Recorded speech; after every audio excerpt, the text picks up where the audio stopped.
Bab 1291. Mengungkap rencana Yamazuki. Paul dan Kyusu Cheng terkejut melihat keempat orang yang masuk. Mereka semua tahu bahwa rencana keluarga Mitsui adalah menyingkirkan Lin Yi di sini. Tidak mungkin baginya untuk membawa bantuan. Dari mana orang-orang ini berasal? Apakah kamu terkejut? Lin Yi terkekeh. Sebenarnya, kami sudah tahu tipuan kecil keluarga Mitsui dan tahu kalian akan datang membantu, jadi tidak ada yang perlu dikejutkan. Ini semua sesuai harapan kami. Mustahil. Bagaimana mungkin kau tahu gerakan kami, kata Paul histeris. Dia merasa telah ditipu. Ini tidak bisa diterima. Kau benar-benar tidak pintar. Saat ini, apa kau tidak tahu kalau aku dari Brigade Garda Pusat? Kita sudah menduganya sejak kau meninggalkan Pulau Tilia. Kau sebenarnya dari Brigade Garda Pusat. Kyusu Cheng tidak tahu apa yang dilakukan Brigade Garda Pusat, tetapi Paul dan yang lainnya sangat waspada. Tatapan mereka waspada, seolah-olah mereka sedang menghadapi sekawanan serigala. Tentu saja. Kalau tidak, kenapa aku harus melawanmu, kata Lin Yi tenang. Ada 5 orang di pihak kami dan 6 di pihakmu. Aku tidak tahu seberapa hebatnya dirimu, tapi kami semua kelas D. Apa menurutmu kau punya ruang untuk melawan? Mengetahui kekuatan tempur Lin Yi, ekspresi Paul menjadi sangat waspada. Selain dirinya sendiri, hanya ada 2 anggota kelas D di pihaknya.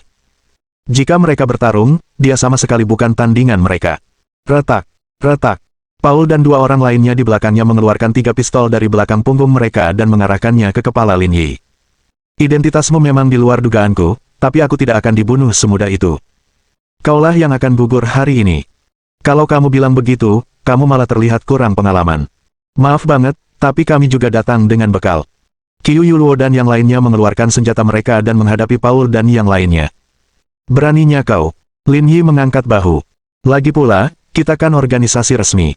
Kedutaan akan menyediakan senjata-senjata ini begitu kita memintanya, jadi kau harus berhenti berhayal. Dengan itu, Lin Yi berjalan menuju Kyusu Cheng dan menepuk bahunya dengan sungguh-sungguh. Direktur Sen mungkin tak bisa mengalahkanmu, tapi bukan berarti aku sama. Aku mungkin terbunuh suatu hari nanti, tapi aku pasti tak akan mati di tangan kalian, orang-orang terkutuk. Wajah Kyusu Cheng pucat pasi, seolah-olah ia telah membeku. Ia duduk di sofa seperti pasien yang sakit parah. Saat itu, ia sudah kehilangan kemampuan berpikir. Ia bahkan punya firasat bahwa ia mungkin takkan hidup lama lagi. Di sebelah, kamar 2405. Yamazuki Mitsui duduk di sofa empuk sementara seorang wanita gemuk berbalut handuk berdiri di belakangnya sambil memijat bahunya. Di sampingnya ada 4 bawahan dengan tangan di belakang punggung, menunggu instruksi selanjutnya. Bagaimana situasi di pihak Anda? Tanya Takaya Mitsui melalui telepon. Semuanya berjalan lancar. Lin Yi pergi ke kamar sebelah. Dia mungkin sudah bertemu Paul. Rencana kita akan segera berhasil. Kalau sudah selesai, bawa dia ke saya. Saya ingin bicara langsung dengannya. Bertemu dengannya secara langsung, kata Yamazuki Mitsui. Biar aku saja. Nggak perlu ketemu langsung. Pemuda ini sangat menarik. Sudah lama sekali saya tidak mengalami kehilangan sebesar ini, jadi saya sangat ingin bertemu dengannya. Begitu. Kurasa tak lama lagi Paul akan mencariku. Aku akan membawanya kembali setelah itu. Setelah itu, Yamazuki Mitsui menutup telepon. Lalu, ia melihat jam tangannya dan bergumam pada dirinya sendiri. Sudah lama sekali. Kenapa tidak ada pergerakan di sebelah? Dentang, dentang, dentang. Saat Yamazuki Mitsui tengah merenungkan hal ini, ia mendengar ketukan di pintu. Siapa di sana? Jawab salah satu pria berpakaian hitam. Itu aku. Lin Yi, yang berada di luar pintu, meniru nada bicara Paul dan menjawab orang di dalam dengan bahasa Inggris yang sempurna. Mata Yamazuki Mitsui berbinar. Setelah menunggu sekian lama, tetangganya akhirnya selesai menangani masalah ini. Buka pintunya. Yamazuki Mitsui bangkit, meregangkan badan, dan bergumam pada dirinya sendiri. Kamu sombong banget waktu lihat aku tadi. Kita lihat apa kamu masih bisa sombong sekarang. Retakan. Salah satu pria berpakaian hitam berjalan ke pintu dan membukanya. Suara mendesing. Pintu terbuka, dan Lin Yi menyerbu masuk dengan cepat, menendang pria berpakaian hitam itu. Ning Che mengikutinya dari dekat dan menutup pintu, menciptakan ruang tertutup. Ekspresi Yamazuki Mitsui berubah drastis saat dia melihat Lin Yi. Kenapa kamu di sini? Aku ke sini untuk mencari Kyusu Cheng. Karena aku sudah mengurusnya, aku tentu harus mencarimu selanjutnya. Ada yang salah. Itu, benar sekali. Kata Yamazuki Mitsui dengan suara gemetar. Sekarang setelah semuanya selesai, aku akan mengantarmu menemui kakakku. Dia masih ingin bicara denganmu tentang Mitsui Heavy Industries dan permintaan maafmu. Karena gugupnya, Yamazuki Mitsui tidak tahu harus berkata apa. Pikirannya penuh dengan pertanyaan. Bagaimana Lin Yi bisa ada di sini? Paul telah membawa begitu banyak orang. Mustahil baginya untuk lolos dari maut. Karena terlalu gugup, dia bahkan lupa memperhatikan Ning Che. Sebuah firasat buruk memenuhi hatinya dan dia merasa hidupnya dalam bahaya. Aku akan bertemu saudaramu, tapi bukankah kita harus mengobrol dulu? Aku cuma pesuruh. Kita berdua nggak ada yang perlu dibicarakan. Kau yakin? Kau menipuku dan sekarang bilang tidak ada yang perlu dibicarakan. Apa kau menganggapku bodoh? 1-1 tidak bermaksud seperti itu. Tubuh Yamazuki Mitsui bergetar hebat. Ia tahu tak ada gunanya menyembunyikan apapun saat ini. Bagaimana kamu bisa menyingkirkan Paul? Dan ada apa dengan orang di sampingmu ini? Aku sudah mengunci hotelnya. Pembantumu tidak mungkin masuk. Kau bilang orang luar tidak mungkin masuk ke hotel setelah aku tiba. Lin Yi mengangkat bahu. Tapi pernahkah terpikir olehmu bahwa aku telah mengirim orang-orangku ke sini sebelumnya? Tidak mungkin. Bagaimana kau bisa tahu sebelumnya bahwa aku menempatkan orang-orangku di sini? Kamu pintar sekali ini, kata Lin Yi. Apakah kamu ingat kecelakaan lalu lintas yang aku alami? Tanya Lin Yi. Aku bernegosiasi dengan mereka berdua cukup lama untuk mengulur waktu agar rekan-rekanku bisa sampai di sini. Kau seharusnya mengerti apa yang sedang terjadi sekarang, kan? Bab 1292. Jangan meremehkan Lin Yi. Berani sekali kau. Tubuh Yamazuki Mitsui semakin gemetar. Awalnya dia mengira itu hanya kecelakaan lalu lintas biasa, tetapi dia tidak menyangka Lin Yi sengaja mengatur ini. Saat bernegosiasi, dia menyuruh anak buahnya untuk check-in ke hotel terlebih dahulu dan bersiap untuk pindah. Semakin Yamazuki Mitsui memikirkannya, semakin takut ia. Lin Yi bagaikan lubang hitam, benar-benar tak terduga. Bagaimana mungkin ada orang seperti dia di dunia ini? Tapi orang yang seharusnya berurusan denganmu itu Paul. Dia dari kelompok tentara bayaran yang kejam. Bagaimana mungkin orang-orang yang kau bawa bisa menandingi mereka? Ini adalah pertanyaan terakhir Yamazuki Mitsui. Dia tahu bahwa kekuatan Black Gold Corporation dan Paul telah lama melampaui orang biasa. Sekuat apapun Lin Yi, dia bukanlah tandingannya. Jadi, bagaimana dia melakukannya? Lin Yi bersandar di dinding di pintu dan berkata dengan tenang. Kurasa kau masih belum tahu siapa yang membunuh Eliza, kan? Apa maksudmu? Kalau aku bisa membunuh Eliza, aku punya kemampuan untuk menjinakkan Paul. Kalau kau bahkan tidak mengerti logika ini, bukan kebetulan kau berakhir dalam situasi ini. Lin Yi menatap Yamazuki Mitsui dan berkata, lagi pula, aku sudah tahu tipuan kecilmu. Kalau aku tidak sepenuhnya yakin, apa aku akan datang ke sini? Kau benar-benar membunuh Eliza. Jantung Yamazuki Mitsui berdebar kencang seolah hendak melompat keluar dari tenggorokannya. Sebelumnya, dia ingin menjebak Lin Yi, tetapi dia tidak menyangka itu menjadi kenyataan. Keluarga Mitsui jatuh ke tangannya lagi. Keringat dingin membasahi bagian belakang pakaian Yamazuki Mitsui. Kecerdasan Lin Yi membuatnya takut. Dia telah meremehkannya. Dia bukan pengusaha biasa. Ada kekuatan dahsyat di baliknya yang tak kalah hebat dari Black Gold Corporation. Kali ini, keluarga Mitsui benar-benar kalah. Apalagi dia telah kalah dari orang yang masih sangat muda. Lin Yi berjalan mendekat dan menepuk bahu Yamazuki Mitsui. Di mana Takaya Mitsui? Sudah waktunya lelucon ini berakhir. Rumahnya, rumah keluarganya. Kalau begitu aku harus merepotkanmu untuk ikut dengan kami. Rumah milik keluarga Mitsui. Di tengah malam, villa di rumah besar itu terang benderang, bagaikan kota yang tidak pernah tidur. Takaya Mitsui juga berada di ruang kerjanya, mengamati proyek investasi di Tera Timur dan Feizu Utara. Retakan. Pintu ruang belajar didorong terbuka dan Kaya Mitsui masuk dengan marah. Hanya Kaya Mitsui yang bisa memasuki ruang kerja Takaya Mitsui tanpa mengetuk. Ada apa? Kenapa wajahmu pucat sekali? Tanya Takaya Mitsui sambil meletakkan dokumen di tangannya. Apa maksudnya ini? Tanya Kaya Mitsui. Apa kau mengendalikanku karena takut aku akan merusak rencanamu? Lagi pula, ponselku disita. Apa kau takut aku akan membocorkan informasinya? Aku tidak punya pilihan. Takaya Mitsui mendesah. Kau tahu betul orang seperti apa Lin Yi. Aku melakukan ini demi keselamatan, tapi sekarang masalahnya sudah selesai, aku akan membiarkanmu keluar. Omong kosong. Kaya Mitsui berkata histeris. Dia selalu bersikap lembut dan tenang, dan tidak pernah kehilangan ketenangannya seperti ini. Karena aku tahu orang seperti apa Lin Yi, aku tidak setuju kamu melakukan ini. Aku tahu. Kau ingin mengatakan bahwa Lin Yi punya banyak sekali kartu truf yang tak bisa kita cegah. Tapi kau harus tahu bahwa jika sebuah rencana bisa menyelesaikan semua masalah, maka tak perlu ada kekerasan, kata Takaya Mitsui. Perang Teluk tahun 1991 dan Perang Basra tahun 2003. Apakah kau melihat Mei Guo bersikap masuk akal? Yang kuat memang tidak masuk akal. Hanya lawan selevel yang memenuhi syarat untuk bermain trik. Kalau tidak, mereka akan dihancurkan tanpa ampun seperti semut, seperti Lin Yi dan aku sekarang. Kamu mengatakan hal yang sama beberapa hari yang lalu, tapi hasilnya tidak memuaskan, kata Kaye Mitsui sambil mencibir. Kuakui kemampuan Lin Yi memang tak perlu diragukan lagi, ia mampu bangkit dalam waktu sesingkat itu. Aku juga mengakui aku kalah darinya dalam urusan mesin fotolitografi, tapi itu tak berarti apa-apa. Perbedaan kekuatan di antara kita tak terelakkan. Tapi aku harus bilang kalau kekuatan Lin Yi tidak terbatas pada strateginya saja. Keahliannya tidak bisa dibandingkan dengan keluarga Mitsui. Jangan khawatir, kami tidak melakukan apapun sendiri. Kami meminta orang-orang dari Black Gold Corporation untuk menangani ini, kata Takaya Mitsui. Kamu pernah berurusan dengan mereka sebelumnya. Kamu seharusnya tahu tentang Paul. Paul ada di sini. Ekspresi Kaye Mitsui berubah jelek saat mendengar nama Paul. Di dalam Black Gold Corporation, individu yang paling terampil, baik itu Jimmy atau Elisa, semuanya sedikit lebih rendah daripada Paul. Jika dia ada di sini, masalahnya akan jauh lebih parah. Ya, kami diam-diam menghubunginya. Status Lin Yi di Tiongkok terlalu tinggi, jadi tidak nyaman bagi kami untuk menindaknya. Dengan begitu, kami bisa menghindari banyak risiko. Itulah sebabnya saya harus membatasi Anda. Apakah kamu pikir kamu bisa menghadapi Lin Yi seperti ini? Apalagi yang bisa dia lakukan, tanya Takaya Mitsui. Kami telah mengawasi setiap gerakannya sejak dia turun dari pesawat. Dan Paul telah berhasil dalam penyergapan rahasianya.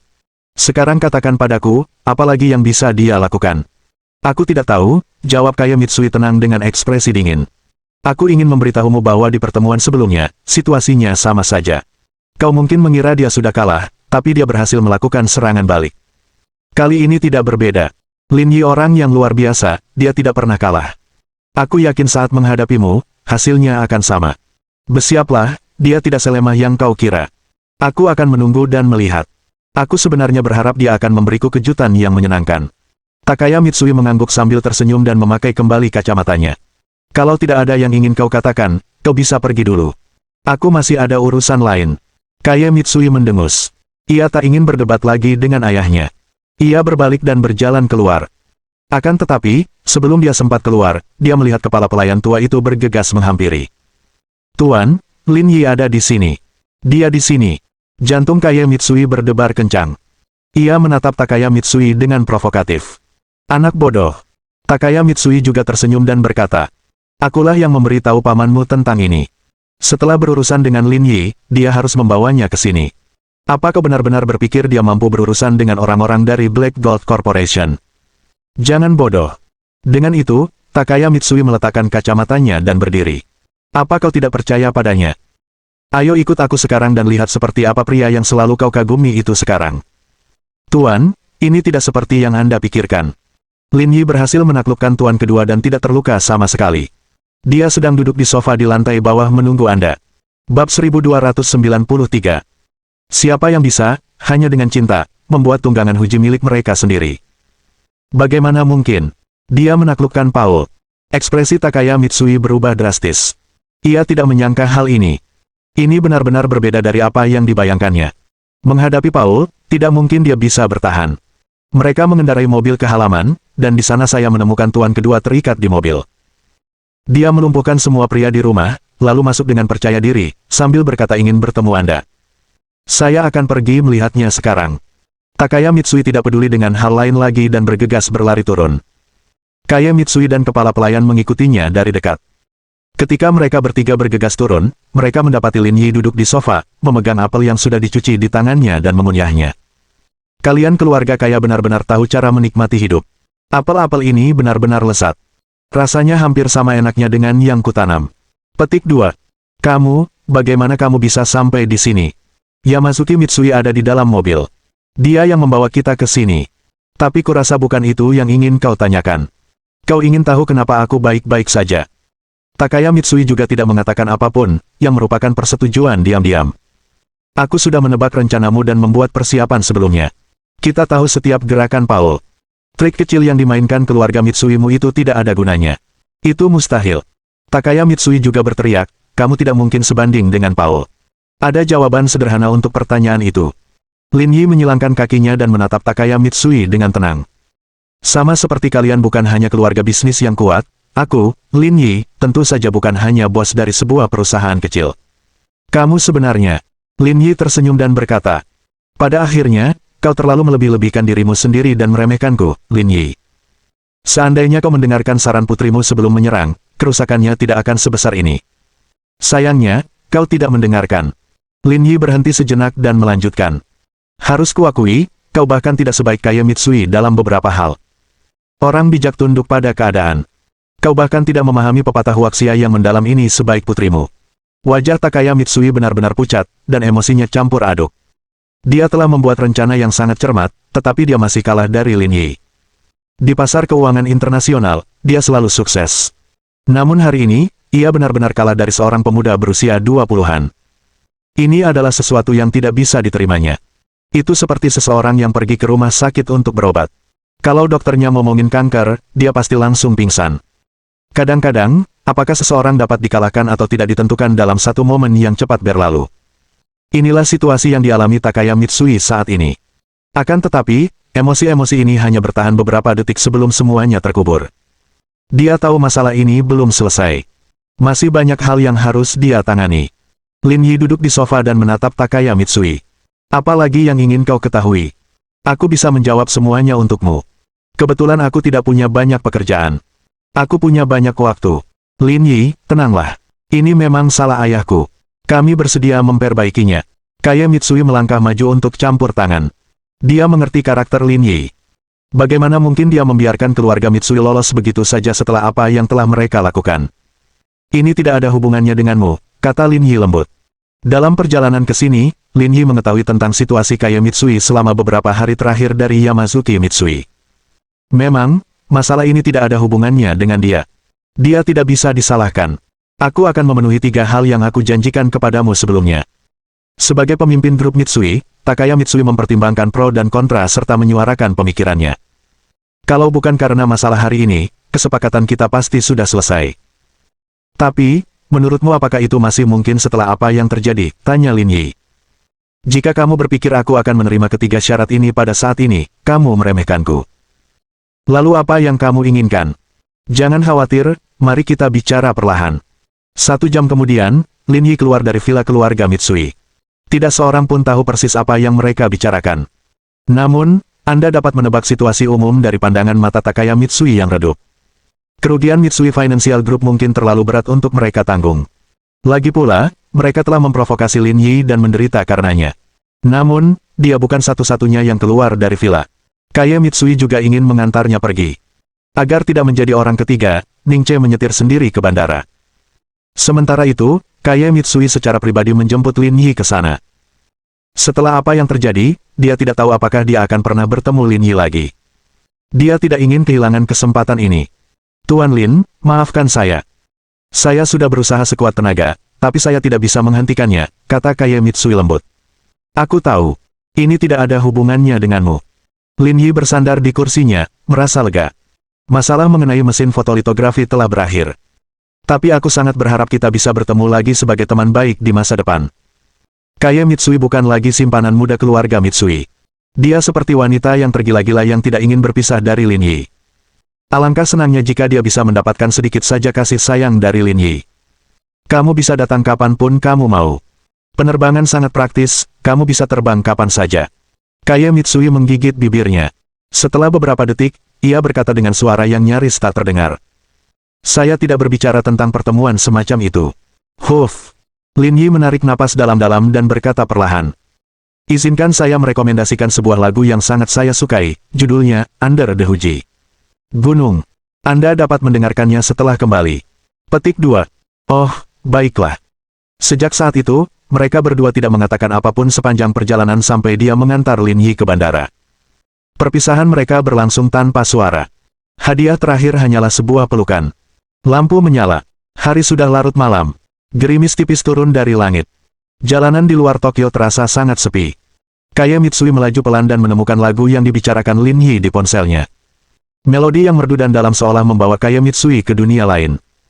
Menghalangi hujan, menyerupai kepingan salju. Apakah kamu kedinginan dan menangis? Sweater ini, aku rajut untukmu.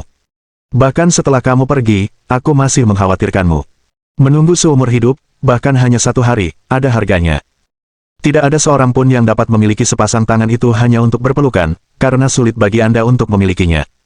Untuk memiliki, seseorang harus terlebih dahulu belajar menerima kehilangan. Pernah menjelajahi jalan bersalju, mengapa air mata mengalir karena masa-masa indah? Siapa yang bisa, hanya dengan cinta, menjadikan gunung Fuji milik mereka? Melodi itu berakhir, dan suara magnetik menarik Kaya Mitsui ke dalam cerita yang kusut. Hujan di luar jendela semakin deras. Kaya Mitsui menginjak rem. Ia memegang kemudi erat-erat dengan kedua tangan dan membenamkan kepalanya. Kemudian, ia terisak dan tersedak air mata yang mengalir deras di wajahnya. Bab 1294. Anggota tim atau selir. Pukul 3 pagi, pesawat Lin Yi mendarat di Bandara Yanjing. Personel militer telah berjaga di sana untuk menjemput Lin Yi dan yang lainnya karena mereka juga akan membawa Paul kembali. Lihat ini. Dalam perjalanan kembali ke hotel, Ning Che menyerahkan teleponnya kepada Lin Yi. Apa itu? Anda akan tahu saat Anda melihatnya. Lin Yi mengambil telepon dan melihat bahwa Mitsui Group telah mengumumkan berita tersebut. Takaya Mitsui juga telah mengundurkan diri sebagai presiden dan akan digantikan oleh putrinya. Bibir Lin Yi mengerucut. Ia harus mengakui bahwa Takaya Mitsui memang orang yang cerdas. Mitsui Financial Group mengalami skandal besar sehingga mereka harus bertanggung jawab penuh. Akan tetapi, dia tidak perlu mengundurkan diri secepat itu. Dengan kata lain, jika dia ingin tetap menduduki kursi ini, tidak seorang pun berani mengeluh. Namun, ada poin penting lainnya, yaitu dia sekarang perlu tampil di televisi publik untuk meminta maaf. Jika dia benar-benar meminta maaf di depan umum kepada perusahaan Huaxia, orang-orang Sunrise, daratan pasti akan meledak. Dampak yang ditimbulkannya akan belum pernah terjadi sebelumnya. Oleh karena itu, ia mendorong Kaya Mitsui ke depan. Dengan hubungan mereka, Lin Yi tentu tidak akan memaksanya untuk meminta maaf di televisi. Krisis ini tentu saja dapat dihindari. Tak heran ia telah memimpin grup Mitsui selama bertahun-tahun. Ia memang rubah tua. Tidak apa-apa, jangan ribut, kata Lin Yi santai. Tapi dia merilis beritanya begitu cepat. Takaya Mitsui sangat tegas. Dia meninggalkan kerajaan sebesar itu begitu saja. Dia orang yang kejam. Ning Che mengambil kembali ponselnya. Aku hanya ingin tahu apa yang kau katakan padanya. Itu cukup mengejutkan baginya. Kukatakan padanya bahwa Ultraman itu tidak nyata. Lalu, pikirannya runtuh. Puff, haha. Saat itu tengah malam, tetapi tak seorang pun pulang. Mereka malah mencari hotel dan menginap di sana. Karena ada orang luar di sekitar, Ning Che tidak pergi ke kamar Lin Yi dan tidur sendirian. Keesokan paginya, Lin Yi dan yang lainnya pergi ke Brigade Pengawal Pusat. Terlebih lagi, Zhu Junqi dan Wei Sui telah pergi lebih awal dan menghilang. Penampilanmu lumayan. Kali ini, aku akan memberimu penghargaan tim kelas 3. Melihat beberapa dari mereka kembali dengan selamat, Liu Hong tertawa dan berkata, seharusnya kau berterima kasih pada Lin Yi saja untuk ini. Kami hanya membantu, kami tidak melakukan apa-apa, kata Qiu Yuluo. Meskipun dia yang memimpin, tanpa bantuan kalian, dia tidak akan mungkin menyelesaikan misi ini dengan lancar. Karena itu, kalian semua akan mendapat bagian. Dengan itu, Liu Hong melemparkan setumpuk laporan dan berkata, ini semua hasil uji coba, saya tidak akan menyebutkan berapa banyak orang yang ingin Anda periksa. Anda dapat memilih sendiri siapa yang ingin Anda terima. Lin Yi tidak menerima laporan itu. Dia berkata pada Qiu Yuluo dan Ning Ning, Sui Qiang dan Yu Xiying ada di timku, jadi kalian bisa memilih dulu. Itu tidak akan berhasil. Itu masalah lain, kata Ning Che. Tim satu kalian harus mengemban misi khusus. Tentu saja, kalian harus memilih orang-orang yang berpotensi. Sekarang bukan saatnya untuk merendah. Cepatlah dan pilih. Jangan menolak hal sekecil itu, jangan berlama-lama, cepatlah. Karena Lin Yi memintamu untuk memilih terlebih dahulu, kalian berdua bisa memilih, kata Liu Hong sambil berdiri. Aku tidak akan menganiaya kalian berdua. Karena kamu sudah mengatakan ini, aku tidak akan berdiri dalam upacara. Ning Che melihat daftar nama. Saya ingat ada lebih dari 300 orang yang berpartisipasi dalam uji coba. Mengapa hanya tersisa 120 orang? Saya memberitahu mereka tentang sejarah Brigade Garda Pusat dan bahaya misi tersebut. Lebih dari 200 orang langsung mundur dari persidangan. Kalau begitu, saya cukup puas dengan hasilnya. Setidaknya sepertiga penduduk masih bertahan, kata Ning Che. Saya ingat hanya 10% yang tersisa pada uji coba terakhir. Memang, orang-orang ini sedikit lebih kuat daripada pemuda Yanjing. Saya sangat puas dengan rekrutmen nasional. Kalau begitu, mari kita mulai memilih. Tidak ada yang perlu ditunda. Ning Che tahu batas kemampuannya dan tidak memilih yang memberikan hasil terbaik. Dia memilih sekitar sepertiga dari 50 kandidat teratas. Mengikuti dengan cermat. Qiu Yuluo juga memilih beberapa, tetapi dia memilih sedikit lebih sedikit daripada Ning Che. Pada akhirnya, kedua tim memiliki sekitar 30 anggota. Sementara itu, tanpa diduga, Lin Yi hanya memilih 8 orang. Selain Sui Qiang dan Yu Xiying, ke-6 orang sisanya memiliki kekuatan yang beragam dan termasuk dalam tipe kandidat dengan kualitas yang khas. Liu Hong tidak mengatakan apa-apa. Pilihan ini sejalan dengan gaya Lin Yi. Itu karena dua anggota tim wanita tambahan keduanya memiliki ukuran Kap D. Lin Yi, bukannya aku ingin mengkritikmu, tapi kamu pilih anggota tim atau selir. Di antara gadis-gadis yang dites, 2 orang ini yang paling cantik. Kamu langsung memilih mereka. Mereka bukan hanya yang paling cantik. Mereka juga punya 2 ukuran terbesar, kata Ning Che. Saya mempertaruhkan nyawa dan akhirnya menjadi pemimpin tim, sekarang setelah saya punya kekuatan, saya harus memanfaatkannya. Bodoh sekali kalau tidak memanfaatkannya. Liu Hong tertawa terbahak-bahak. Orang sepertimu tak akan bertahan lebih dari 3 bulan dalam jabatan resmi. Kau akan diseret dan dieksekusi karena korupsi. Lin Yi meregangkan badan. Kau benar-benar terlalu memikirkanku, aku rasa aku bahkan tidak bisa. Tunggu saja sebulan. Lagi pula, aku orang yang tidak bisa menahan godaan. Petik 2. Dasar bocah nakal. Setelah tertawa dan menyeleksi para kandidat, tibalah saatnya upacara perekrutan resmi. Segmen ini akan fokus pada peraturan dan regulasi Garda Pusat. Brigade. Itu bagian dari prosesnya. Namun, masih ada kemungkinan orang mengundurkan diri pada tahap ini. Seiring berjalannya waktu, mereka akan memiliki pemahaman yang lebih mendalam tentang seperti apa tempat Brigade Garda Pusat itu. Ketakutan juga akan menyebar di hati mereka. Melalui ini, pikiran untuk meninggalkan mereka akan mulai membara. Lin Yi tidak berpartisipasi dalam upacara perekrutan, tetapi dia memberitahu mereka bahwa dia akan berpartisipasi dalam acara membangun tim. Tidak seorang pun tahu apa saja yang termasuk dalam acara membangun tim itu. Meski begitu, ke-8 anggota tim yang terpilih untuk tim 1 semuanya menantikannya. Memanfaatkan upacara pembukaan Brigade Pengawal Pusat, Lin Yi berkendara ke tempat Shen Sui. Apakah kamu sudah menyelesaikan masalah di Brigade Garda Pusat? Melihat Lin Yi masuk, Shen Sui meletakkan pekerjaannya dan bertanya. Hampir saja, aku baru saja kembali dari Sunrise Land tadi malam. Sunrise Land? Apa kau pergi untuk berurusan dengan keluarga Mitsui? Lin Yi mengangguk. Aku membawa sesuatu. Bibi Shen, kamu harus memutuskan bagaimana menanganinya. Apa yang kau bawa pulang? Kenapa kau bersikap begitu misterius? Lin Yi mendorong USB di sakunya di depan Shen Sui. Shen Sui memasukkan drive USB ke komputer dan membuka konten di dalamnya. Shen Sui yang awalnya setenang biasanya, langsung membeku dalam sekejap. Ini adalah informasi inti dari Mitsui Heavy Industries and Technology. Bab 1295. Fantasi yang tidak realistis. Saya juga punya beberapa barang Takaya Mitsui. Saya rasa barang-barang itu akan berguna, jadi saya membawanya kemana-mana. Informasi yang Anda bawa kembali tidak dapat diukur dengan uang. Lin Yi terkekeh. Senang kau menganggapnya bermanfaat. Nilai benda-benda ini tak ternilai. Jika kau menyerahkannya, kesan atasanmu terhadapmu pasti akan semakin meningkat. Pada titik ini, Shen Sui terdiam dan ragu sejenak sebelum berkata, sekarang, ada 2 jalan di depanmu. Aku bisa membantumu menyampaikan informasi ini kepada tetua Lu. Dengan begitu, suaramu di Brigade Garda Pusat akan semakin besar dan kau bisa melangkah maju dalam lingkaran kekuasaan. Ditambah dengan 2 jasa kelas 2 yang kau terima sebelumnya, artinya semua orang di Brigade Garda Pusat, kecuali tetua Lu sendiri, harus berbicara kepadamu dengan sopan. Apa pilihan kedua? Kamu bisa merekomendasikan 1 atau 2 ajudan terpercayamu untuk mengambil langkah ini. Lalu, kamu bisa memengaruhi situasi secara keseluruhan dari balik layar. Ini akan sedikit membebaskanmu. Setelah mengatakan itu, Shen Sui berpikir sejenak. Saran pribadi saya yang pertama, tapi terserah Anda. Saya pikir pilihan kedua lebih baik. Kenapa begitu? Jika semua ini diserahkan dari keluarga Liang kepada keluarga Lu, itu sama saja kita mewariskan jasanya. Saya tidak bermaksud picik, tetapi jika itu terjadi, mustahil bagi keluarga Liang untuk melampaui keluarga Lu selama beberapa dekade mendatang. Kamu sebenarnya. Kata-kata Lin Yi mengejutkan Shen Sui. Semua orang di keluarga Liang sangat puas dengan status keluarga Liang saat ini dan tidak berencana mengganggu keseimbangan kekuasaan. Namun, Lin Yi tampaknya tidak puas. Aku cuma bilang, bagaimana keluarga Liang akan berkembang nanti tergantung pada Bibi Shen. Kali ini, Shen Sui terdiam cukup lama. Dia harus mengakui bahwa dia sedang bimbang saat ini. Ia pun mengaku, sebelum tenaganya benar-benar habis, keinginannya tak dapat ditahan.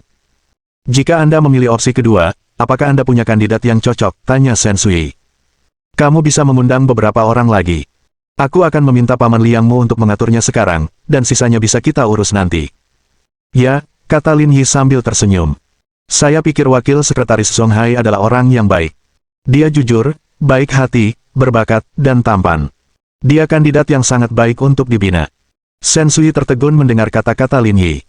Butuh beberapa detik baginya untuk menyadari bahwa yang dibicarakan Lin Yi adalah putrinya yang konyol. Dasar bocah nakal, kita lagi ngomongin hal serius nih. Jangan main-main. Aku sungguh tidak main-main, aku sungguh berpikir dia cukup cocok. Dia belum cukup umur. Tapi aku baru 20-an. Aku tidak punya siapapun yang cocok di sisiku. Tidak ada orang lain selain dia. Lin Yi menghitung dengan cermat. Hanya ada 3 orang di sekitarnya yang memenuhi persyaratan. Shen Tianzuo, Wang Tianlong, Sun Fuyu. Direktur Shen adalah pilar grup Ling Yun, dan Lin Yi tidak bisa melepaskannya. Adapun Wang Tianlong dan Sun Fuyu, selain mengelola hotel dan menulis kode, kekuatan terbesar mereka adalah pamer. Mereka sepenuhnya tidak cocok untuk jabatan saat ini. Oleh karena itu, selain Liang Ruoxu, sungguh tidak ada orang lain yang cocok untuknya. Namun, setelah Lin Yi selesai berbicara, Shen Sui tidak mengungkapkan pikirannya. Jam di kantor terus berdetak, dan tak seorang pun di antara mereka yang berbicara. Meskipun Liang Ruoxu adalah orang yang paling cocok untuk posisi ini juga merupakan ujian dari Lin Yi. Shen Sui pasti tahu tentang hubungannya dengan Ji Qingyan. Tentu saja, dia sangat menyadari hubungan ambigu antara Lin Yi dengan Liang Ruoxu. Jadi sekarang saatnya baginya untuk memutuskan.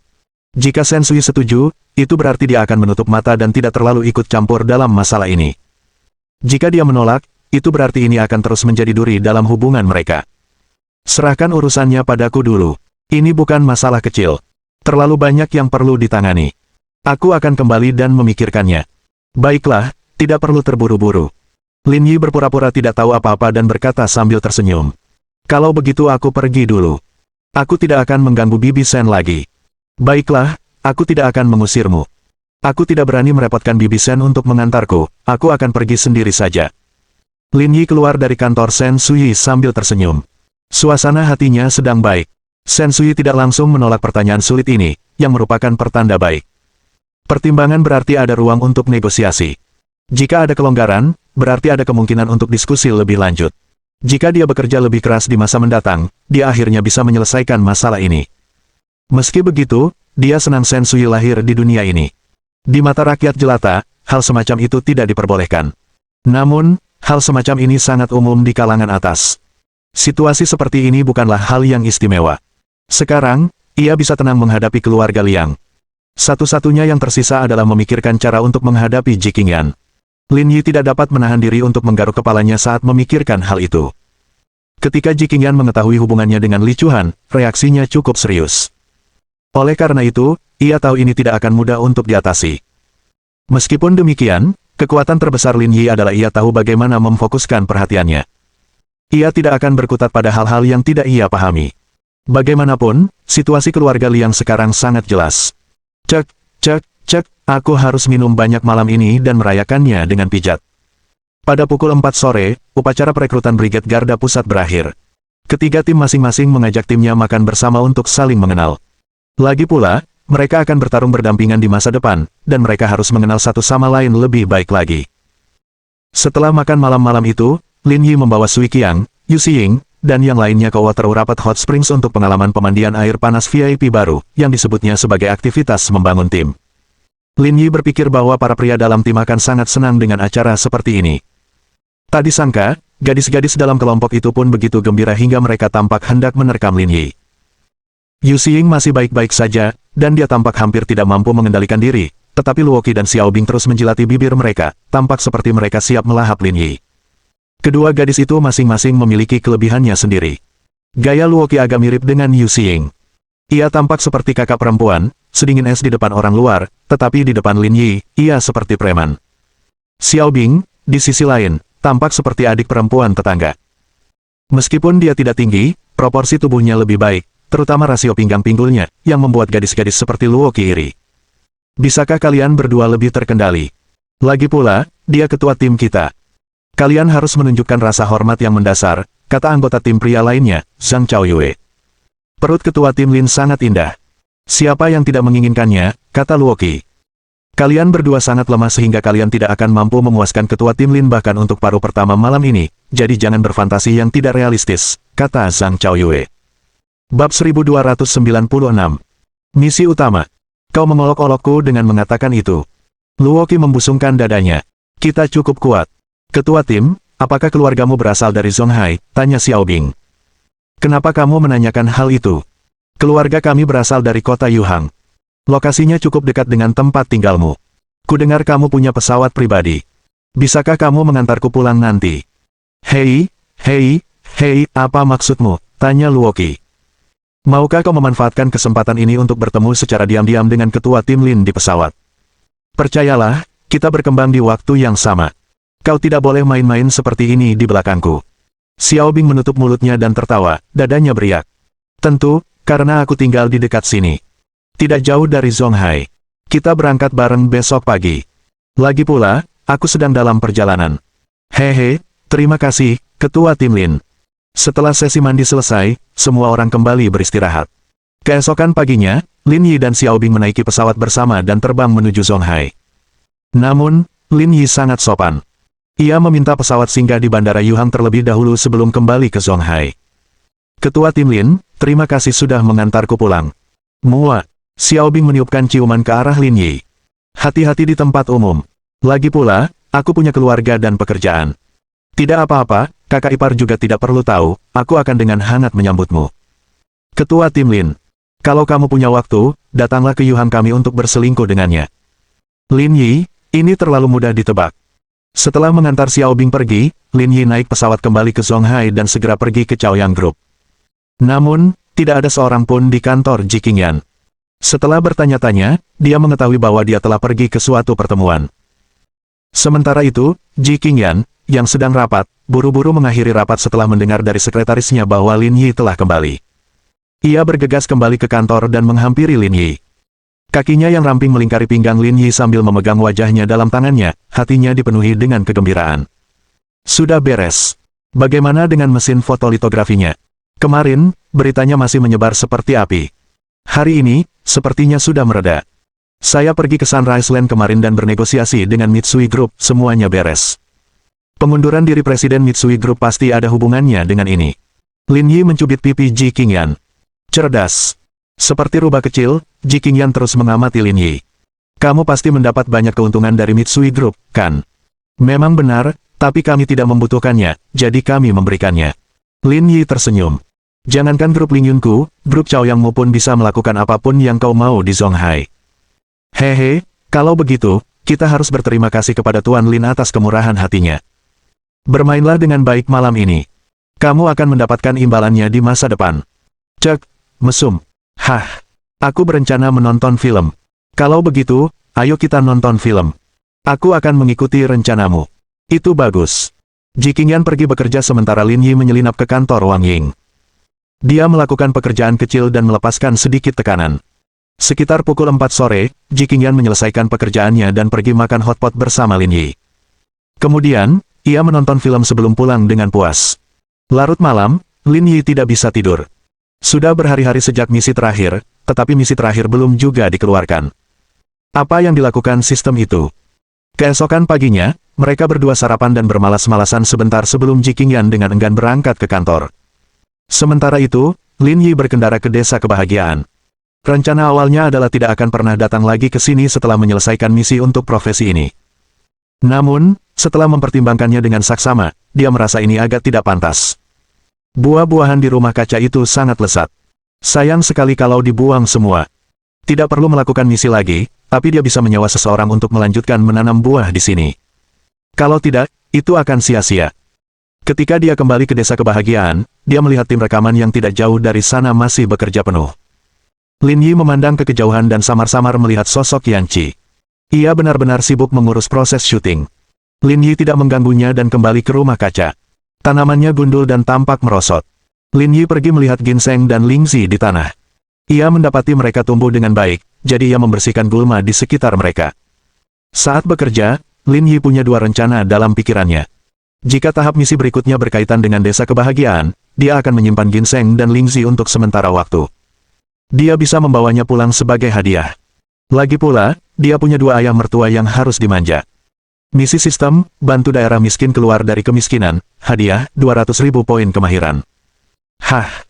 Lin Yi tertegun saat mendengar suara sistem. Misi pengentasan kemiskinan, gumam Lin Yi, apakah tidak ada deskripsi misi? Sistem tidak merespons. Dingin seperti biasa, seolah sistem vokal tidak mau repot-repot menjawab. Lin Yi melihat sekeliling. Dengan karakter sistem, mustahil baginya untuk memberikan misi sesederhana itu. Sistem bahkan tidak memberitahu lokasi persisnya, jadi mustahil untuk menyelesaikannya. Oleh karena itu, harus ada penjelasan tambahan untuk misi terdekat. Setelah melihat sekeliling dan tidak menemukan sesuatu yang mencurigakan, Lin Yi keluar dari rumah kaca dan menemukan tas dokumen di bawah ban mobilnya. Ini adalah alur cerita yang sudah dikenal. Dia sudah terbiasa dengan hal itu sekarang. Dia tidak sabar untuk membuka tas dokumen itu. Seperti dugaan Lin Yi, instruksi misi ada di dalamnya. Jabatan Wakil Direktur Kantor Penanggulangan Kemiskinan Kabupaten Dongsan. Persyaratan misi. Andalkan kemampuan Anda sendiri untuk membantu Kabupaten Dongsan keluar dari kemiskinan. Misi macam apa ini? Lin Yi bergumam. Dengan kemampuannya saat ini, ia tinggal menginvestasikan sejumlah uang dan membantu mereka keluar dari kemiskinan. Tampaknya mudah untuk diselesaikan. Mengajari seseorang memancing lebih baik daripada memberinya ikan, untuk benar-benar mencapai pengentasan kemiskinan, kita harus menyelesaikan tugasnya, jika tidak, tugas itu tidak akan dihitung sebagai bagian dari misi sistem. Pemberitahuan sistem berbunyi, dan Lin Yi mendengarnya dengan jelas. Hal ini sesuai dengan harapannya. Sistem ini tidak mengizinkan kecurangan, pada dasarnya, sistem ini sendiri adalah kecurangan. Jika Anda menghabiskan uang secara gila-gilaan untuk menyelesaikan tugas, itu sama saja dengan menggunakan cheat di depan sistem curang ini, yang agak berlawanan dengan intuisi. Namun, kata-kata, lebih baik mengajari orang cara memancing daripada mengajari mereka cara memancing, dan mencapai pengentasan kemiskinan, layak dipelajari. Dia masih harus bekerja keras untuk menyelesaikan misinya. Dia tidak bisa menggunakan trik apapun. Begitu pula ketika ia berjualan buah-buahan, ia tidak bisa begitu saja menjual semuanya kepada seorang kenalan. Saat memikirkan ini, Lin Yi mengeluarkan ponselnya dan bersiap untuk menyelidiki tempat bernama Kabupaten Dongsan ini. Setelah mencari beberapa saat, sudut mulut Lin Yi berkedut. Tempat ini, sangat miskin. Bab 1297. Bertingkah besar. Dia memeriksa informasinya secara daring. Dia menemukan bahwa Kabupaten Dongsan terletak di perbatasan antara kota Yuhang dan kota Yuezhou di Provinsi Zhejiang. Dengan pendapatan per kapita tahunan sebesar 2.972 yuan, daerah ini merupakan salah satu dari sedikit daerah miskin di wilayah pesisir. Lin Yi mendecakkan bibirnya ketika melihat angka 2.972. Agak ironis bahwa buahnya seharga 500 gram dijual seharga 3.000 yuan untuk 500 gram, tetapi pendapatan tahunan di sini hanya 2.972 yuan. Orang-orang ini sungguh miskin.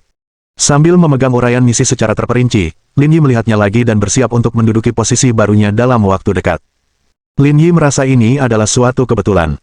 Kemarin, Xiao Bing mengundangnya ke kota Yuhang untuk sebuah urusan. Hari ini, dia harus pergi ke kota Yuhang untuk sebuah misi. Dia merasa bahwa sistem tersebut membantunya.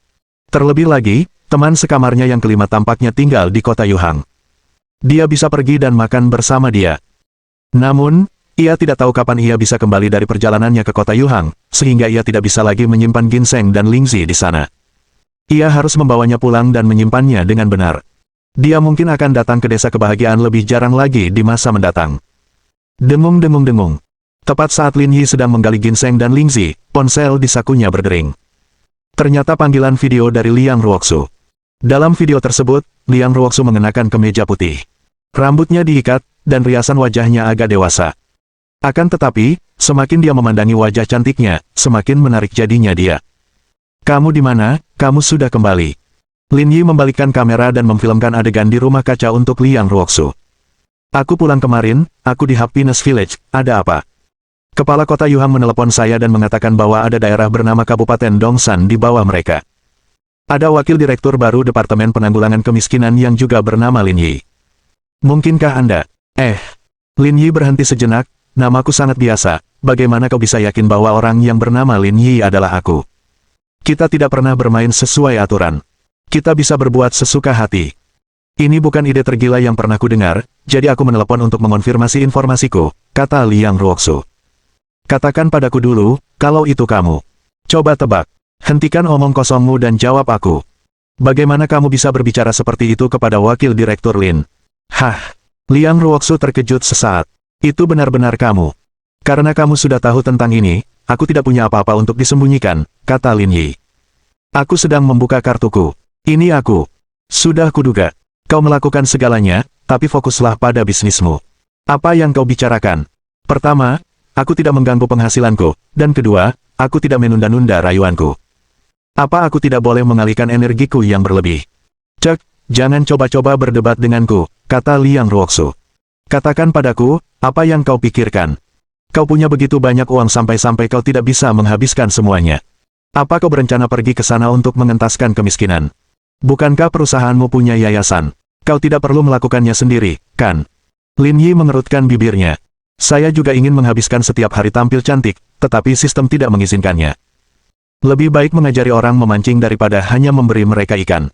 Yayasan belum berbuat banyak, jadi saya harus melakukannya sendiri. Kalau begitu, aku punya beberapa pertanyaan. Liang Ruoxu mengubah posturnya dan menunjukkan ekspresi tulus. Kalaupun kamu ingin mengurangi kemiskinan, kenapa kamu tidak datang ke Zonghai? Aku bisa mengerti meskipun kamu pergi ke Yangcheng. Sekarang, kamu malah pergi ke kota Yuhang. Apa yang kamu pikirkan?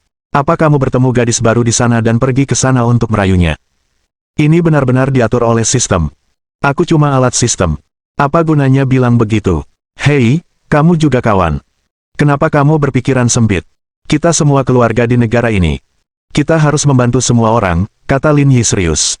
Kamu terlalu berpikiran sempit. Kamu tidak akan bisa meraih banyak hal di masa depan. Kamu hanya tahu cara bicara omong kosong denganku. Liang Ruoxu memutar matanya ke arah Lin Yi. Kapan kamu selesai? Sekarang jam 10 lewat 10. Kalau kamu tidak sibuk, ikut aku makan. Tidak masalah. Tunggu aku di pintu masuk kompleksmu jam 12 siang. Oke, tapi jangan berhenti di pintu masuk utama. Parkir saja di kedua sisi pintu masuk utama. Hati-hati dengan media. Kenapa kamu sibuk sekali? Tunggu saja. Setelah menutup telepon dari Liang Ruoxu, Lin Yi menggali ginseng dan Lingzi lalu dengan hati-hati membawanya ke mobil. Ia berencana mencari kotak untuk menyimpannya sekembalinya ke Zonghai. Namun, Lin Yi tidak terburu-buru pergi, melainkan berjalan menuju lokasi syuting. Karena dia sudah ada di sini, dia tentu harus menyapa Yan Qi. Ketika dia berjalan mendekat, dia menyadari bahwa syuting tampaknya telah berhenti. Namun, situasi di lokasi kejadian tampak tidak tenang, bahkan agak kacau. Nona Bai, seluruh tim sedang menunggu Anda. Kenapa Anda berhenti merekam begitu saja? Yan Qi berpakaian sama seperti sebelumnya. Ia tampak sangat kasual, tetapi tidak bisa menyembunyikan bentuk tubuhnya yang bulat dan indah. Di bawah payung matahari duduk seorang wanita muda mengenakan celana pendek dan jaket biru muda. Ia mengenakan kacamata hitam dan memegang Coca-Cola dingin di tangannya. Asistennya bahkan memegang kipas angin kecil dan mengipasinya. Selain itu, Zhang Heping dan Gao Haoyu yang diminta membantu pun ikut memegang kipas dan mengipasinya. Dia adalah orang yang paling riang di seluruh tim produksi. Dilihat dari penampilannya, dia seharusnya menjadi tamu acara tersebut. Namun, Lin Yi agak bingung. Zhao Siki seharusnya menjadi bintang terbesar di acara ini. Mungkinkah orang ini lebih mengesankan daripada dirinya? Aku tidak bilang aku tidak akan merekamnya, tapi cuacanya terlalu panas. Lihat betapa kecoklatannya kulitku, kata selebritas wanita itu. Ayo kita rekam acaranya setelah cuacanya dingin. Bulan ini, hanya malam hari yang sejuk, dan pekerjaan siang hari belum selesai, ini tidak akan berhasil, kata Yan Qi. Kurasa kurang lebih sama saja, kenapa harus terlalu detail? Kamu bisa minta editor untuk memotong lebih banyak adegan atau merekam lebih banyak adegan dengan pemeran lain. Kita punya lebih dari cukup waktu. Nona Bai, Anda harus mengerti bahwa saat syuting acara varietas, semakin banyak adegannya, semakin banyak pula eksposurnya. Apakah Anda ingin saya hanya merekam orang lain? Aku tahu itu, tapi cuacanya terlalu panas, aku benar-benar tidak tahan. Kata selebriti wanita itu. Kalau begini terus, kulitku bakal hitam semua. Aku nggak akan bisa main di film berikutnya. Yan Qi menggosok pelipisnya dengan marah, memperlihatkan ekspresi jengkel. Alan, kamu manajernya. Kuharap kamu bisa bicara dengannya. Kenapa dia tidak punya profesionalisme yang paling mendasar? Pria bernama Alan mengangkat bahu. Kurasa ini bukan masalah. Bukannya kami tidak mau berpartisipasi. Hanya saja kondisinya terlalu keras. Bagaimana kami bisa terus syuting di bawah terik matahari seperti ini? Tapi semua orang sedang direkam. Dia tidak bisa bersikap istimewa di sini, kan? Yan Qi sedikit marah, dan kata-katanya tidak sopan. Tuan Li dan Tuan Zhang sama-sama berusia di atas 50 tahun, dan kondisi fisik mereka tidak sebaik anak muda. Bahkan dalam cuaca sepanas ini, mereka tetap bersemangat merekam program. Mengapa Anda tidak bisa melakukan hal yang sama? Bagaimana kau bisa menganggap kami sama? Wanita itu membalas. Sekarang era popularitas, dan orang-orang seperti mereka sudah lama tersingkir.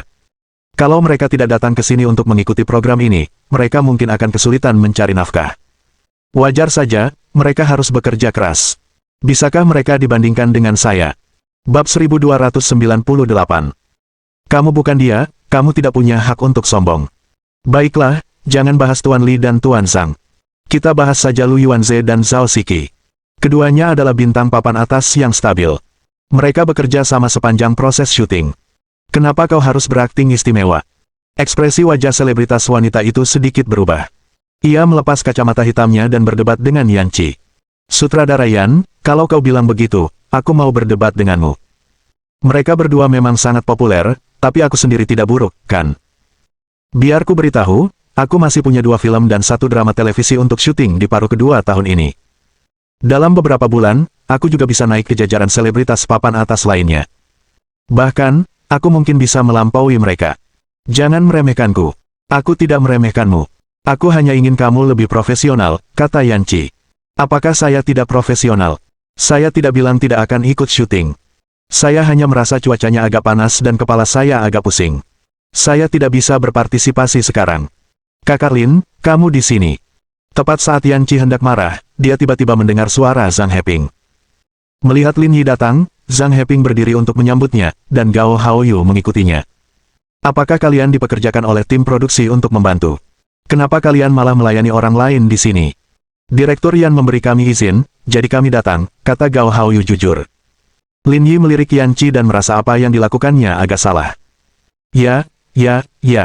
Berdiri saja di sana dan jangan bergerak. Bantu Xiao Suang menghalangi sinar matahari. Orang yang berbicara adalah Alan. Ia menginstruksikan Lin Yi untuk menyesuaikan sudutnya agar ia bisa menghalangi lebih banyak sinar matahari. Siapa orang ini? Dia kesini untuk rekaman acara, jadi kenapa dia bertingkah seperti orang penting? Yanchi berjalan mendekat dan berbisik. Tunggu aku di samping. Aku akan mengurus masalah ini dulu sebelum mencarimu. Waktu pertama kali tiba di desa, saya melihat keributan di sini, sudah berapa lama dan belum juga reda. Memang ada masalah. Aku sedang mengatasinya. Dia bintang tamu di episode ini. Namanya Bai Suang. Dia merasa cuacanya terlalu panas dan tidak mau syuting sekarang. Dia bilang dia ingin menunggu sampai malam ini. Kalau menurutmu panas, pergi saja.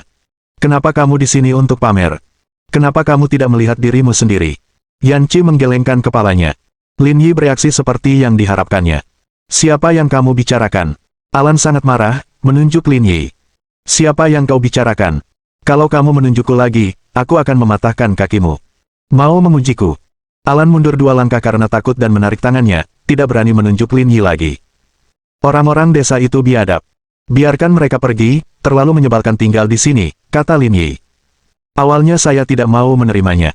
Tapi kemudian, seorang investor menelepon saya dan meminta saya untuk mengatur kedatangannya. Saya tidak punya pilihan, kata Yanchi canggung. Lin Yi sekarang tahu apa yang sedang terjadi dan memahami kesulitan Yanchi. Kalau tidak, dengan sifat pemarahnya, dia mungkin tidak akan mempertahankan selebriti wanita ini di dekatnya. Sayangnya, banyak kepentingan pihak yang terlibat dan dia tidak punya pilihan. Sebenarnya, aku benar-benar tidak ingin datang ke pertunjukanmu. Lihat tempat ini, penuh debu. Sama sekali tidak layak untuk manusia. Aku tinggal di halaman sebentar, dan seluruh tubuhku berbau babi, kata Bai Suang. Jika pamanku tidak memintaku datang ke sini, aku tidak akan berpartisipasi dalam pertunjukan bodoh ini. Kalau begitu kamu tidak perlu ikut. Kau pikir kau siapa? Pamanku yang memintaku datang. Kenapa aku harus mendengarkanmu? Orang-orang kaya ini selalu mencoba hal baru. Ketika kata, ayah baptis sudah tidak populer lagi, mereka mulai memanggil mereka, paman. Lin Yi memegang ponselnya dan menatap Yanchi. Siapa yang mengatur orang bodoh ini masuk? Tuan Wang dari Meituan. Pria botak berusia 40-an itu. Wang Subin. Ya, itu dia. Mereka semua berasal dari industri yang sama, dan Lin Yi kenal baik dengan para petinggi internet ini. Ia menyimpan nomor telepon mereka di ponselnya. Presiden Lin, apa yang menjadi tanggung jawab saya? Ada wanita bernama Bai Suang di sini. Apakah kamu baru-baru ini mengatur agar dia ikut serta dalam sebuah pertunjukan? Benar. Aku sudah menelepon Direktur Yan sebelumnya. Sayang sekali kalau dia tidak bisa berpartisipasi dalam pertunjukan sebagus ini. Tapi orang ini agak sok. Dia bertingkah seperti orang penting di acara itu dan tidak ikut syuting. Menurutmu, apa yang harus kita lakukan? Apakah hal seperti itu pernah terjadi? Kata Wang Subin, aku akan meneleponnya sekarang. Tidak perlu. Aku pakai pengeras suara.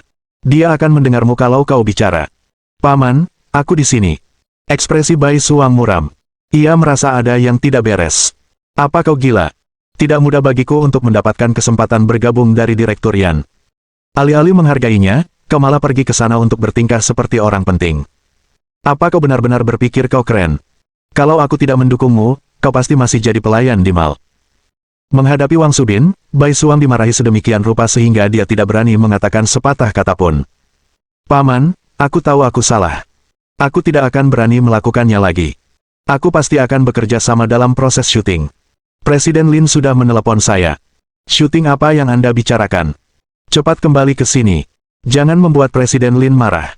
Aku tahu. Presiden Lin, ini semua salahku. Kapan Anda ada waktu luang? 1:11, siapkan meja untuk kita makan. Dia hanya seorang aktris. Tidak perlu merendahkan diri seperti dia. Seleramu terlalu buruk. Kalau kau mencari orang seperti ini, aku akan memperkenalkan beberapa gadis yang lebih baik kepadamu saat aku punya waktu, kata Lin Yi.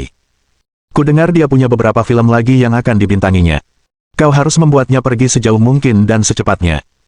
Cepat atau lambat kau akan diselingkuhi kalau terus bergaul dengan orang yang IQ-nya rendah. Baiklah, Presiden Lin sudah bicara. Aku pasti akan mengikutinya. Kalau begitu, cukup sekian untuk saat ini. Kita makan bersama nanti kalau ada waktu. Kita tidak perlu mengungkit-ungkit ini. Aku akan mengingatnya. Ayo kita bertemu lagi nanti kalau ada waktu. Setelah menutup telepon, wajah Bai Suang dan Alan menjadi pucat. Jika Wang Subin tidak mendukung mereka, mereka akan tamat di masa mendatang. Dan siapa sebenarnya orang di depannya ini? Dia benar-benar berani berteriak pada Wang Subin. Nanti kalau ada yang nelpon kamu lagi dan bilang udah atur seseorang buat gabung di acaramu, sebutin aja acaraku. Aku mau lihat siapa yang berani tampil spesial. Aku tidak ingin membuatmu mendapat masalah. Yan Chi tahu bahwa semua sponsor untuk pertunjukan ini dilakukan untuk menyenangkan Lin Yi. Jika bukan karena dia, acara ini tidak akan ada. Demi melindungi koneksi Lin Yi, dia tidak menolak. Tidak apa-apa. Masalah sekecil itu tidak akan memengaruhiku. Setelah berbicara dengan Lin Yi, Yan Chi berbalik dan menatap Bai Suang dan Alan. Kontrak kita sudah berakhir. Kita tidak membutuhkanmu lagi untuk paruh kedua acara ini. Kamu bisa berkemas sekarang dan melindungi diri dari terik matahari. Direktur Yan, dengarkan aku, apa yang terjadi sebelumnya memang salahku. Saya mengerti kesalahan saya sekarang. Saya pasti akan bekerja sama secara aktif dengan program-program selanjutnya. Saya harap Anda bisa memberi saya kesempatan lagi. Bai Suang meraih lengan Yan Chi dan menangis. Itu bukan urusanku. Kamu harus pergi. Kuharap kamu bisa lebih dewasa nanti. Industri hiburan itu tempat yang sensitif. Kamu tidak boleh sombong begitu. Dengan itu, Yan Chi menatap Lin Yi dan berkata dengan acuh tak acuh. Lagi pula, kamu bukan dia. Kamu tidak punya hak untuk bersikap sombong. Bab 1299. Perangkap Lin Yi. Melihat Yan Chi telah menolak Bai Suang, semua staf yang hadir merasa lega. Selebritas yang tidak mampu dan hanya tahu bertindak seperti orang besar harus diperlakukan seperti ini. Layak untuk Anda. Setelah sandiwara itu berakhir, Yan Chi menarik Lin Yi ke samping. Kapan kamu sampai di sini? Saya sudah di sini setengah hari.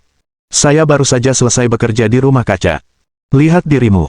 Apa kau siap pergi sekarang? Saya ada urusan di Zonghai, saya harus kembali. Baiklah kalau begitu. Aku tidak menyangka kamu akan pergi hari ini. Lin Yi mencubit wajah Yan Chi. Aku ada urusan hari ini. Aku akan mengunjungimu kalau ada waktu. Cek, aku tidak mau repot-repot denganmu, kata Yan Chi. Kalau tidak ada urusan lain, pergilah. Aku sibuk di sini, jadi aku tidak akan mengantarmu. Jika kamu mengalami masalah saat merekam acara, hubungi aku. Oke, Yan Chi mendorong Lin Yi. Ayo. Karena masih ada yang harus dilakukan, Lin Yi tidak banyak berbicara dengan Yan Chi dan kembali ke Zonghai. 1 jam kemudian, Lin Yi pergi ke kantor Liang Ruoxu. Namun, untuk menghindari timbulnya kecurigaan, ia melaju puluhan meter ke depan untuk mencegah berkembangnya rumor. Sambil menunggu Liang Ruoxu turun, Lin Yi tidak tinggal diam. Dia menemukan toko obat Cina di dekat situ dan masuk sambil membawa ginseng dan lingzi miliknya. Ada cukup banyak orang di apotek. Ada seorang dokter tua Tiongkok yang sedang duduk di aula untuk berkonsultasi. Ada lebih dari 20 orang yang mengantre di ruang tunggu, semuanya menunggu untuk diperiksa. Lin Yi tidak melakukan apa-apa, jadi dia mendengarkan dokter tua Huaxian itu menggumamkan beberapa kata tentang penyakitnya lalu mengangguk. Dia seorang dukun. Bos, apakah Anda menjual kotak obat herbal ini? Lin Yi tidak mau repot-repot ikut campur dalam masalah-masalah yang tidak berhubungan ini. Pengobatan tradisional Huaxian memiliki keunggulan yang signifikan. Menyembuhkan seseorang secara sukses membutuhkan keterampilan, dan bahkan lebih menantang daripada mempelajari pengobatan barat. Namun, tidak mudah untuk membunuh seseorang secara tidak sengaja. Orang-orang yang datang untuk menemui dokter tampaknya tidak miskin. Jadi, Lin Yi tidak perlu memusingkan hal ini. Pemilik apotek itu adalah seorang pria parubaya berjas putih. Ia menatap Lin Yi, tidak mengerti maksudnya. Saya butuh kotak untuk menyimpan ginseng dan lingzi saya. Kotaknya harus lebih cantik dan indah karena saya berencana untuk memberikannya sebagai hadiah. Saya tidak punya kotak kosong, hanya kotak yang sudah jadi ini. Untuk mempromosikan barang dagangannya sendiri, pemilik toko mengeluarkan sekotak ginseng dan lingzi dan berkata, "Lihat ini. Ini ginseng liar timur laut murni. Sempurna untuk membuat anggur dan obat. Aku juga punya sesuatu di sini, tapi ada 2 kotak yang hilang, jadi aku datang untuk menanyakan ini padamu." "Hah, kamu punya ginseng dan lingzi. Belinya di mana?" "Aku yakin kamu tertipu," kata pemilik toko dengan percaya diri. "Saya jamin tidak ada satupun penjual obat herbal Tiongkok di Zonghai yang bisa menandingi saya. Jangan terlalu banyak bicara. Nanti kamu malu." Lin Yi tersenyum. "Kak, Bos Wang sama sekali tidak menyombongkan diri. Keahliannya memang luar biasa. Kamu benar-benar tidak akan bisa menemukan tempat sebagus itu di Zonghai." Orang yang berbicara duduk di ruang tunggu dan berkata sambil tersenyum. "Saya datang ke sini untuk berobat, dan saya harus membuat janji temu seminggu sebelumnya. Mereka hanya menangani 50 pasien sehari. Tingkat keahliannya cukup tinggi." Dokter itu mengelus jenggotnya dan tampak sangat senang. Lin Yi tersenyum. "Asalkan kamu bahagia. Anak muda, saya tidak punya kotak kosong di sini. Kalau kamu benar-benar ingin membelinya, pergilah ke toko lain dan mintalah. Aku juga tidak mau repot lagi." "Kurasa kedua kotak kayu ini terlihat cukup bagus," kata Lin Yi. "Berapa harga kotak dan obatnya?" "Aku akan beli semuanya." "Kamu membeli semuanya?" Pemilik toko itu sangat gembira dan berkata sambil tersenyum. "Aku lihat kamu juga orang yang berpikiran terbuka, jadi aku tidak akan menyia-nyiakan uangku untukmu. Beri aku 3.800 yuan saja untuk 2 barang ini." Tentu, Lin Yi sangat memahami pengobatan Tiongkok. Hanya dengan melihat warnanya, ia tahu bahwa pengobatan itu dibudidayakan secara artifisial. Ginseng dan lingzi harganya paling tinggi 800 yuan, termasuk kotaknya, hanya sekitar 1.000 yuan, tetapi ia terlalu malas untuk membuang waktu menawar. Setelah membayar, Lin Yi mengeluarkan ginseng dan lingzi lalu dengan hati-hati meletakkan ginseng dan lingzi yang ditanamnya sendiri ke dalamnya. Lagi pula, dia harus membuatnya lebih indah karena dia memberikannya sebagai hadiah. "Hah!" Melihat Lin Yi mengeluarkan ginseng dan lingzi, mata pemilik toko berbinar, dan bola matanya hampir rontok. Dari warnanya, sudah jelas bahwa ini adalah barang bagus yang hanya bisa ditemukan di alam liar. Barang sebagus itu mustahil ditemukan di pasaran. Kalaupun ada, harganya pasti selangit, jutaan dolar. Harganya pasti di luar kemampuan orang biasa. Tetapi bagaimana dia bisa memiliki barang yang begitu berharga? Pada saat yang sama, pemilik toko merasakan tatapan sang dokter dan mengerti apa yang dimaksudnya. "Adik kecil, bukankah kamu hanya membuang semangka untuk mengambil biji wijen?" Pemilik toko itu mendesah. "Apa yang telah terjadi? Kamu jelas-jelas tertipu, dan sekarang kamu malah membeli kotak untuk menyimpannya. Ini keterlaluan. Apakah kamu mengatakan ginseng dan lingsiku palsu?" "Belum tentu palsu, tapi kalau dilihat kualitasnya, jelas sudah difumigasi dengan belerang, bahkan ada akarnya. Jelas dibudidayakan secara artifisial. Saya berani bertaruh kalau kedua barang ini jika digabungkan harganya paling mahal 1.000 yuan. Bahkan tidak sebagus yang saya beli. Ini tanaman liar." Lin Yi mengetahui asal-usul ginseng dan lingzi dengan sangat baik.